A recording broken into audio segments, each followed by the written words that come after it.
Hello everyone, so let's go to the Gauteng High Court to the Senzo Mewa murder trial. So the morning started off with Rata sounding a little bit hurt because he read an article from the Sowetan that said he does not know what he's doing. It's a travesty of justice. He was correcting the journalist that wrote that particular article. I have not seen that newspaper yet, but I'm gonna look at what they were saying about our Rata. How dare they? How dare they? The man is doing everything that he can to make sure that the 5 men that stand accused of killing Sensomeo go to jail. And I just realized that I don't have my ring lights on. But anyways, guys, what matters right now, it is content that I need to bring to your attention. I am so sorry, I forgot to put on my ring lights. I hope I can be seen. So anyways, I have to go fetch it. That's the problem that making me, maybe I need to go fetch it. Let's go check. Let's be professional. Okay, I'm back. I'm so sorry about that, guys. I completely forgot to put on the ring light. So, guys, as I was saying earlier on, Rata was like, "Hey, the Sowetan did this and this and that," and then he was like, I don't know if he was justifying why he's taking so long because, of course, Jacob Zuma's corruption trial just resumed, I believe, today, and he's been sitting on the court roll for the past 20 years. Actually, more than 20 years, because if I remember very well, it all started around 1999. I was in grade 11 at that time when all these corruption things were coming up and Shabri Sheikh and what have you and what have you not. And then when I started to be like this around 2005, that's when what Shabri Sheikh was convicted of corruption. And also the judge, I remember it was Judge Squires who made a remark in his judgment, basically a sentence that said there is prima facie evidence that Shabri Sheikh had a corrupt relationship with Jacob Zuma. At the time, Jacob Zuma was the deputy president of the country to Thabo Mbeki. And I think about 5 days later or something like that, just because of that sentence in the judgment, Thabo Mbeki released the deputy president. And that's when I believe all kind of like hair broke loose and we find ourselves in this situation we find ourselves today. Other than that, Mr. Mnisi then also stood up and assisted basically the judge. I mean, he was like, let me help the judge. Burumach case, it was there for 11 years on the court roll. And then Rat is like, I only been here for a year. And y'all are already complaining. And I'm like, yes, Ratabak Chwela. Of course, we want this matter to be wrapped up as soon as possible. We don't have 11 years and we also don't have 20 years. That this has got to wrap up. It just has to wrap up. There's no case. Period. All these exercises that everybody is doing in that courtroom, frivolous, fruitless, because there's no justice for Senzo Mayo. Just come out and say, listen, we are not going to bring 375. And we are in the 636, there's no sufficient evidence to show that these 5 men killed Senzo Mayo. Or better yet, cut everybody out of their misery and just convict the guys. So that they can go to the next higher court and appeal this whole charade that we are busy with. Now, to be heard about what Sowetan is saying, all that stuff, no. Please, can we just fasten this process?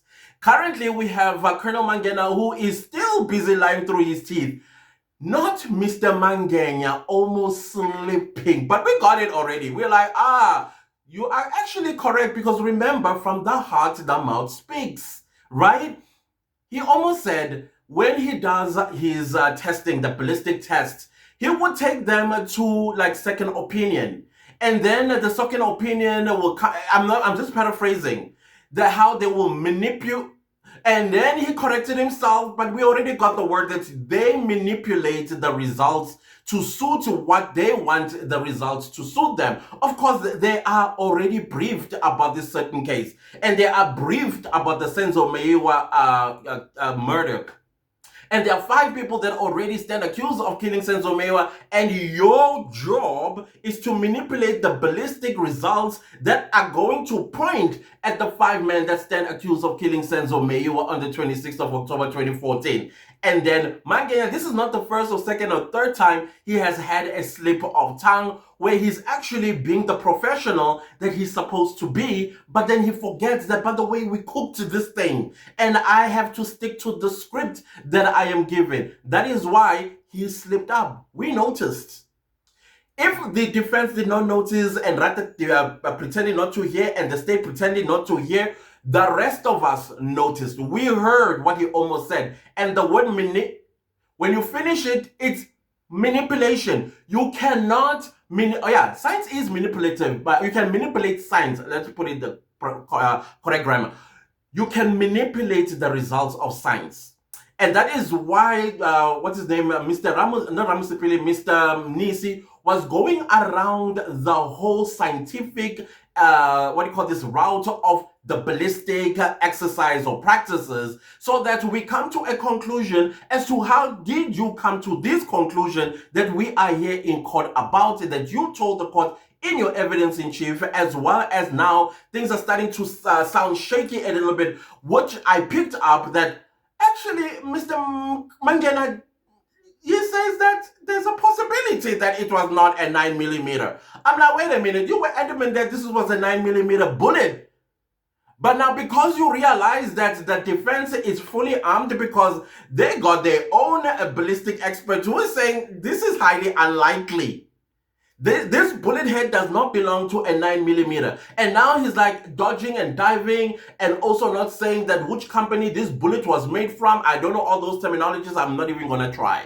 Because apparently bullets, there are 4 different companies that manufacture bullets in South Africa or somewhere else, somewhere in the world, and South Africa orders those bullets from those companies. He says no. And on top of that I felt a little bit like the credibility here is diminishing. It already started diminishing for Mr. Mangena on my part, basically. But when he said that when he's doing his examination of an evidence, he does not basically, like for example, he takes a short boom and then he goes and then he takes his microscope or whatever he uses, magnifying glass, check if those lines are whatever the stuff that they do there. I'm now using my own NCIS, what do you call this, programs when I see how they do those tests. And then he says, no, he only writes a report at the end. But I thought you should actually write everything. The moment I look, I had a science lab in my high school. Yeah, we had like science lab. And I remember very well, I hated the smell of ammonia. I also hated the smell of sulfur. Is it sulfur? Sulfuric acid. It smelled like fart, and of course ammonia smells like jig and not particularly jig, but handy Andy. And so we used to create those chemicals in our lab as grade 11, grade 12 students, and we will fart bomb the entire school, especially around I think grade 10. That's where we did those experiments. No, grade 11. Sorry, grade 11, creating a sulfuric acid which stunk terribly. And sometimes the boys will kind of like, to bypass the smell, they would eat the previous day eggs and beans so that they can fart, and then the science teacher will be satisfied that indeed they did the experiment. But, manipulating science. This is exactly what I was hearing from Mangena, that he would not jot down his thoughts or the findings that he had, but he would do a holistic report at the end. How then do you remember all these steps that you have taken and other things that probably you may have missed? That is why now you have a part where one report says 5 those star what not, and then you have 7 there and then 2 here. Like, what's going on, sir? What's going on? And then I agree that science, we have to use science to be accurate in everything that we do. Same thing when you are sitting at home and you are doing your budget, that's science. That right there is science in motion. Like, okay, in order for us to survive and also be able to have money for transport and able to have money for lunch, etc. and so on, you sit down and you do calculations. And this is exactly that I believe he should have written things down so that he comes to court with accurate information, whether it was inconclusive or it was conclusive, meaning was it negative or positive, not the results that he's telling the court right now. And now he wants to change some few little things because the state's expert is listening and also whispering in the ears of the defense, which is making him very uncomfortable. He continues to stammer, but you can tell that he's still lying under oath. And I also found it quite interesting to hear that 2 pistols that were brought to him. One was a Beretta 92, the other one was a 9mm. Parabellum. I don't know how to pronounce these names of guns. I don't know anything about guns. But anyways, there were two of them brought under the same case number. But were they in different sealed bags as well, or the same sealed bag? I was a little bit confused there. I was like, oh, okay, cool. Maybe he has something to say about both these guns, how exactly they are connected with accused number one, or accused number two, or accused number three, all the way to accused number five. Then he gave us a list of other guns that were brought to him by Gininda, and in total there were 16 plus 4, which is 20, I guess.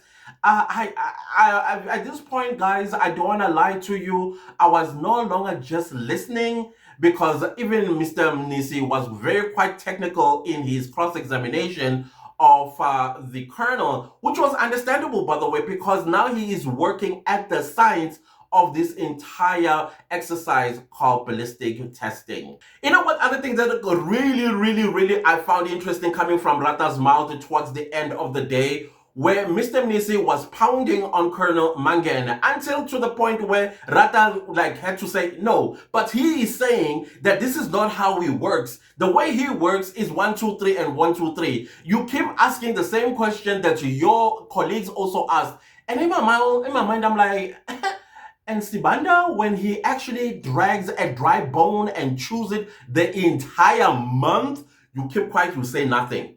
The moment that the defense is also, because I'm telling you, this is what Mr. Mnisi is doing. He is dragging Colonel until to a point where he is so frustrated that he actually tells the truth, the real truth about how he works, because the way he sounds is as if, I mean, come on guys, the South African Police Service, we know them to be inept.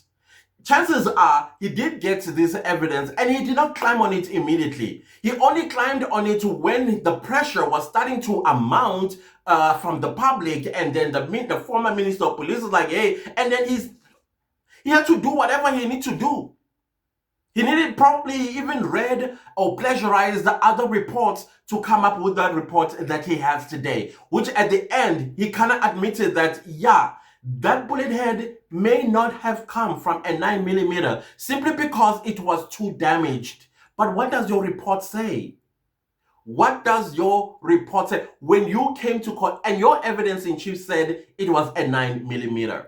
And that is why the defense was like, wait, we're going to get our own expert here. Now, there's a shadow of doubt regarding this bullet, regarding this 9mm. Whose 9mm is that, and whose bullet head is that? Where does it come from? Who planted it there is now the question that we have to answer. The lady, the liar, the second biggest liar, the one with the names that my head can't really, compute. Somewhere there needs to come back. Where did she find that bullet? Why didn't the first responders find it? Why didn't Musia find that bullet as well on top of the cupboard behind the glass jars?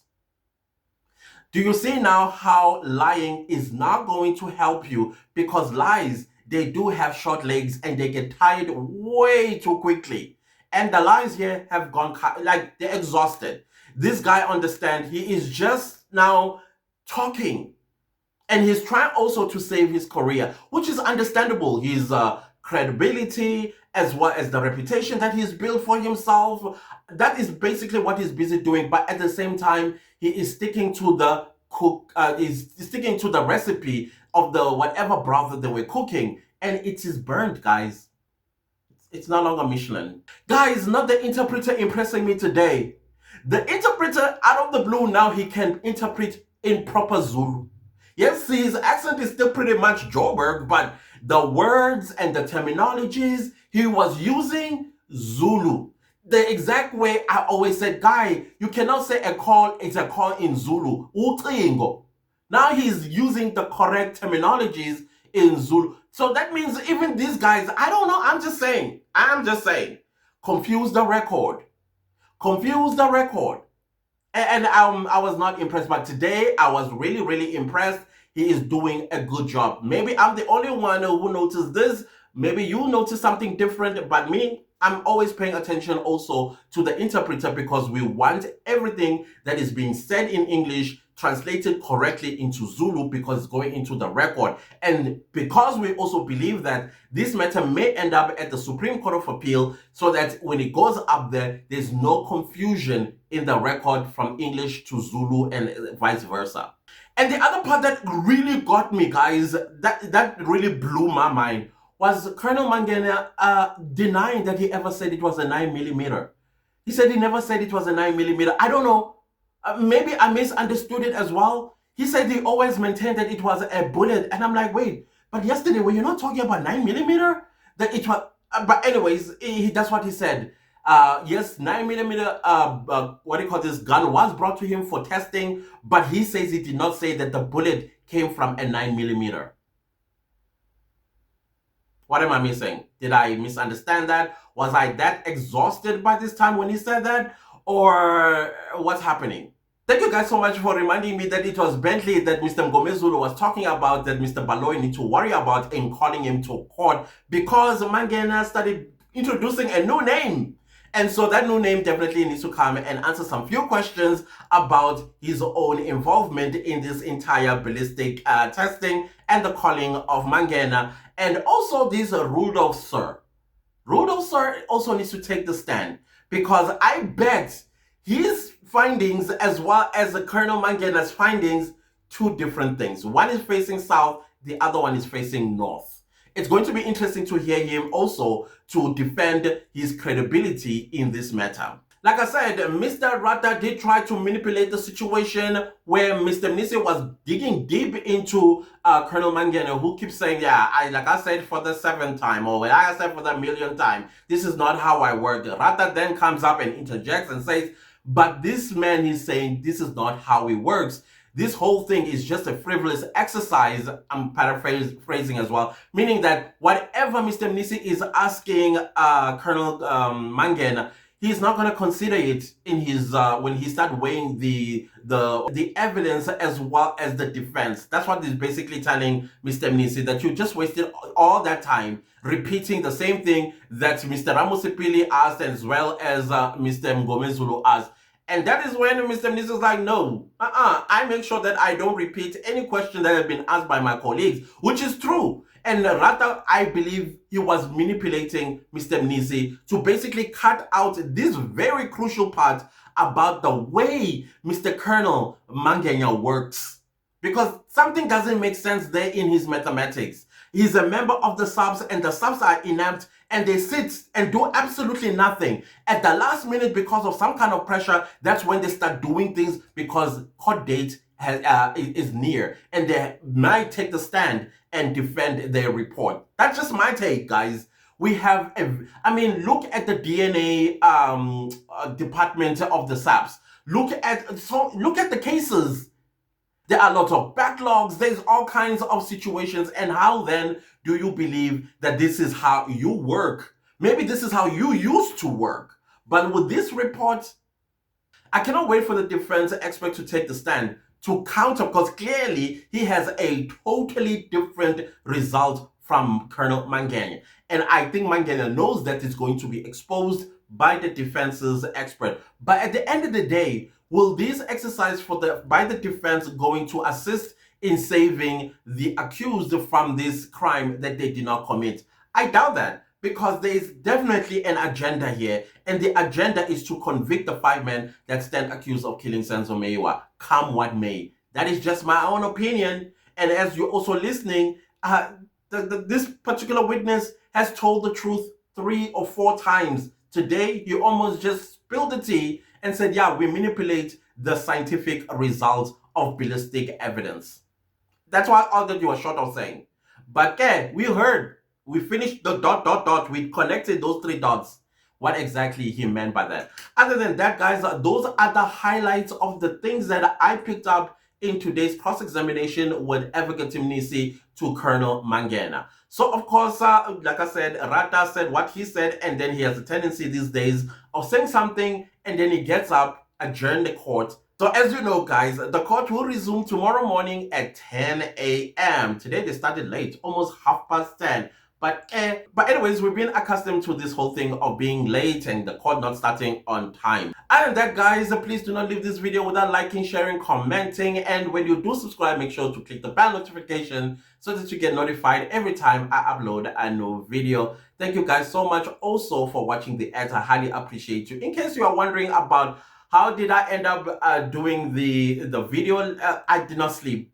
I slept, I think, around 6, but then I also had to wake up at 7 and then go and, of course, do my daily stuff that I always do. And I'm feeling very sleepy, and my voice is a little groggy as well. So after this video, and I'll edit it, I'll just go straight to bed. Maybe not straight to bed, because I've got other videos to also edit and post on my other channels. Other than that, guys, thank you all so much for watching. See you next time with a new video. Goodbye.